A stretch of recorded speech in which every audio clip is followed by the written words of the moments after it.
యేసుక్రీస్తు నామంలో పరిశుద్ధాత్మ ఆశీర్వాదమును ప్రతిరోజు చూస్తూ పొందుకుంటున్న ప్రతి ఒక్కరికి ప్రేమపూర్వకమైన వందనాలు తెలియచేస్తూ ఉన్నాను. ప్రతిరోజు కూడా పరిశుద్ధాత్మ ఆశీర్వాదాన్ని మీరు చూస్తూ ఉన్నారని నమ్ముతున్నాను. ప్రతిరోజు యొక్క ఉపవాస ప్రార్థనలో రోజుకొక వాగ్దానము ప్రార్థన చేసి ఆ వాగ్దానం మీకు పంపిస్తూ ఉన్నాను. ప్రతి ఒక్కరు చూసి దేవుడిస్తున్న ఆశీర్వాదాన్ని పొందుకుంటూ ఉన్నారని మనస్ఫూర్తిగా నేను నమ్ముతూ ఉన్నాను.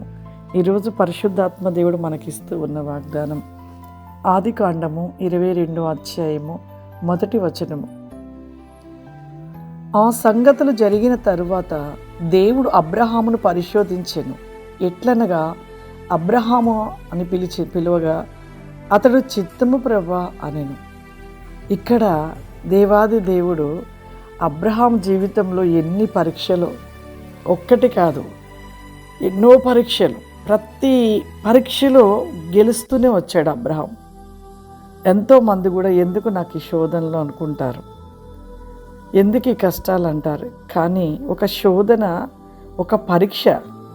ఆ శోధన అనే పరీక్షలో నువ్వు గెలవాలి. గెలిచినప్పుడే నీకు విజయం. మనం చదువుకుంటున్న సమయంలో కూడా కష్టపడి చదివి ఎగ్జామ్ రాస్తే పాస్ అవుతాం. అంతేగాని చదవకుండా ఏం లేకుండా నేను పాస్ అవుతానని చెప్తే అక్కడ పాస్ కాలేం. చెప్పడం కాదు, చాలామంది ఏమంటారంటే నేను ప్రభువుతో ఉంటున్నాను.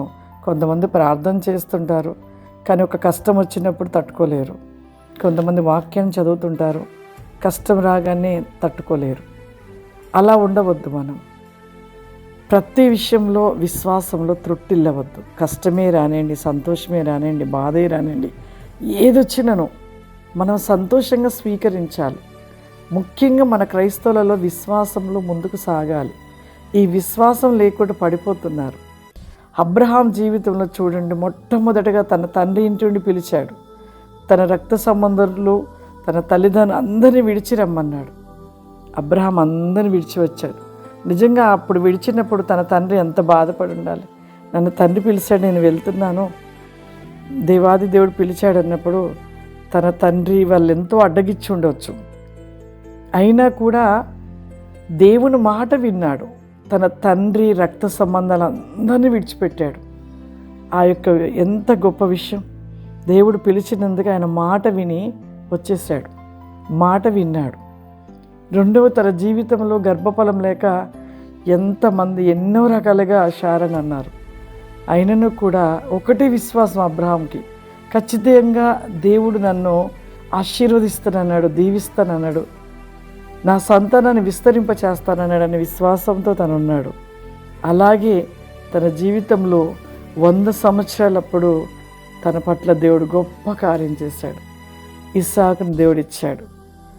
ఇస్సాకు పుట్టిన తర్వాత ఎంతో ఆనందంగా ఉన్నారు శారాను, అబ్రహాం చాలా సంతోషంగా ఉన్నారు. కానీ ఆ సంతోషంలో అక్కడ తండ్రి మళ్ళీ తనను పరిశోధించడానికి అబ్రహామా అని పిలిచాడు. అప్పుడు అబ్రహాం అని పిలిచినప్పుడు చిత్తం ప్రభు అన్నప్పుడు మరి ఇంకొక మాటగా చూద్దాం, కింద వచనం. అప్పుడు ఆయన నీకు ఒక్కడే ఉన్న కుమారుణ్ణి అనగా నీవు ప్రేమించుచు ఇస్సాకును తీసుకొని మొరియా దేశమునికి వెళ్ళి అక్కడ నేను నీతో చెప్పబోవు పర్వతములో ఒక దాని మీద దహన బలిగా అతన్ని అర్పించమని. ఎంత మాట!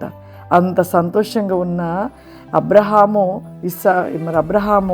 శారా అప్పటి వరకు 100 సంవత్సరాల పిల్లలు లేక ఎంతో తప్పించిన వారి మనసులో దేవుడు చక్కటి కుమారుని ఇస్తే ఎంతగానో ప్రేమించి ఆనందంగా ఉంటున్న వారి జీవితంలో దేవుడు మరలా ఒక పరీక్షగా పెట్టాడు. మొరియా దేశంలోకి వెళ్ళి అక్కడ నీ కుమారుని ఆ పర్వతం మీద బలియమని తన తండ్రికే చెప్పినప్పుడు తన తండ్రి గుండె ఎలా ఉండాలి, ఎంత బాధ ఉండాలి. అయ్యో, మరి ముందుగా పుట్టిన ఇస్మాయిల్ ఉన్నాడు కదా, మరి ఆ యొక్క ఇస్మాయిల్ని ఇవ్వమనొచ్చు కదా దేవుడు. కానీ ఇస్సాకునే కోరాడు. ఎంత ప్రేమించితే ఆ కొడుకుని దేవుడు పరీక్షించడానికి ఆ బిడ్డని తీసుకెళ్ళి దహన బలిగిమ్మన్నాడు. మరి అబ్రహాం ఏం చేశాడు? అబ్రహాము అమ్మో నేను ఎలా ఇవ్వను ప్రభువా, నాకు లేక పుట్టాడు, నాకు ఇన్ని సంవత్సరాలకు ఇచ్చావు, మరి మొదటిగా పుట్టింది మరి ఇస్మాయిల్ ఉన్నాడు కదా, ఆయన్ని అడగొచ్చు కదా, అన్నాడా? ఒక ప్రశ్న వేసాడా ఎందుకని? ఎందుకు అన్న మాట అబ్రహాముకు రాలేదు. మన జీవితంలో కూడా ఎందుకు అన్న ప్రశ్న ఎప్పుడు దేవునికి వేయకూడదు. ఎందుకు ప్రభువా నాకు ఈ శ్రమ అనకూడదు. ఎప్పుడైనా ఏదైనా ఒక్కటే మాట మన జీవితంలో, ప్రభువా నీ చిత్తము ఇలా ఉంటే ఇలానే జరిపించు, నీ చిత్తములో నీ శ్రమ పడవలసి ఉంటే శ్రమలోనే నన్ను ముందుకు తీసుకెళ్ళమని ప్రతి ఒక్కరు అలా అడగాలి. కానీ ఎందుకు ప్రభువా అని మనం క్వశ్చన్గా మరి దేవుణ్ణి అడిగినట్లయితే వచ్చే ఆశీర్వాదం మనకు పోతుంది. అక్కడ అబ్రహాము చిత్తం ప్రభువా అన్నాడు. మరి అబ్రహాము దేవుని మాట విన్నాడు. ఆ యొక్క కొడుకుని తీసుకొని మొరియా దేశం మీదకి వెళ్ళి ఆ పర్వతం మీద బలి ఇచ్చుటకు తీసుకుని వెళ్ళాడు. కానీ దేవుడు అక్కడ తనను పరీక్షించాడు, తన హృదయాన్ని చూశాడు, తన మనసు ఎలా ఉందో చూశాడు.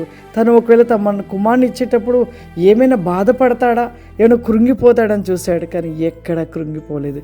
దేవుని చిత్తం అది, ఆయన నిర్ణయమే నాకు సంతోషం అనుకున్నాడు అబ్రహాము అక్కడ మొరియా దేశం మీద ఆ పర్వతం మీద ఇస్తుండగా ఆ దహన బలి దేవుడు చూసి మెచ్చి ప్రేమించి అక్కడ వెంటనే అబ్రహాంతో మాట్లాడి తన కుమారుని మరలా తీసి అక్కడ ఒక పొట్టేలుని మరి అర్పణ చేశాడు. నిజంగా చూడండి, మన జీవితంలో అంత నిరీక్షణ, అంత విశ్వాసాన్ని కలిగి ఉంటున్నామా? ప్రతి మనిషి జీవితంలో ఇప్పుడు కష్టాలు, ప్రతి మనిషి జీవితంలో శ్రమలు ఎన్నో వస్తున్నాయి. కానీ ఈ శ్రమలు, ఈ కష్టాలలో నీకు ఒక పరీక్ష ఇది. ఈ పరీక్షలు నువ్వు గెలవాలి. నువ్వు పరలోకం వెళ్ళే వరకు కూడా నీకు పరీక్షలే ఉంటాయి, ఎన్నో పరీక్షలు ఉంటాయి, ఎన్నో మహా అగ్ని వంటి శ్రమలు ఉంటాయి. ఈ పరీక్షలు అన్నింటిలో నువ్వు గెలుస్తూ వెళ్తూ ఉంటే నువ్వు ఆ పరలోక పట్టణానికి చేరుతావు. నువ్వు ఒక ఎగ్జామ్లో పాస్ కాగానే కాదు, నువ్వు మరలా ఇంకొక ఎగ్జామ్లో పాస్ కావాలి.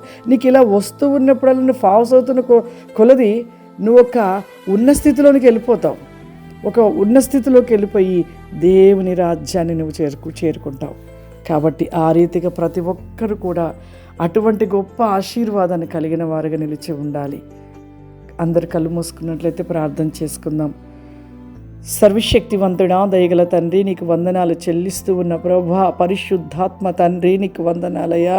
ఈ యొక్క ఉపవాస ప్రార్థనలో ఉంటుండగా నాయన, ప్రతి దినము ఒక వాగ్దానముగా ప్రభా బిడ్డలకు ఇస్తూ ఉండగా నాయన, ఈ యొక్క వాగ్దాన వేగముగా ప్రభా వారి జీవితంలో పాలించుటకు నీ కృప సహాయము చేయమని అడుగుచున్నాను దేవానికి స్తోత్రములయ్యా. ప్రతి ఒక్కరు వింటున్న ప్రతి ఒక్కరి విత్తనములు ప్రభా ఫలించునుగాక ప్రభా, అభివృద్ధిలోనికి వచ్చునుగాక ప్రభా, ఆశీర్వదించబడునుగాక. పరిశుద్ధాత్మ నీకు వందనాలు. ఇప్పుడే మీరు ఆవరించండి, మీ శక్తి చేత నింపండి, మీ మహిమ చేత నింపమని, ప్రతి బిడను దీవించి ఆశీర్వదించమని యేసు క్రీస్తు నామములో అడుగుచున్నాను తండ్రి. ఆమేన్.